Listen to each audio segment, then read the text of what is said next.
আসসালামু আলাইকুম সবাইকে। আমার আজকে সন্ধ্যার নাস্তা হিসেবে ছিল হচ্ছে জর্দা। তো আমি যেভাবে করে বানাই সেটাই আপনাদের সাথে শেয়ার করছি। আমার কয়েকদিন ধরেই মন চাচ্ছিল যে জর্দা বানাবো। তো আমার রেগুলারই বানানো হয়। তো ভাবলাম যে না আজকে বানাবোই বানাবো।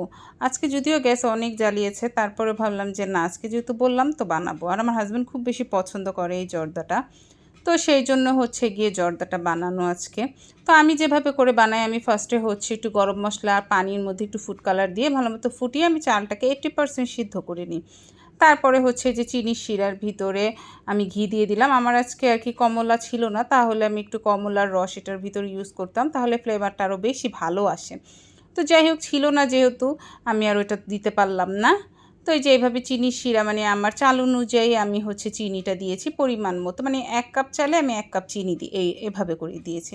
তারপর এটা যেহেতু যখন আর কি হাফ হয়ে গিয়েছে প্রায়, তখন হচ্ছে আমি এই যে ড্রাই ফ্রুটসগুলো অ্যাড করেছি।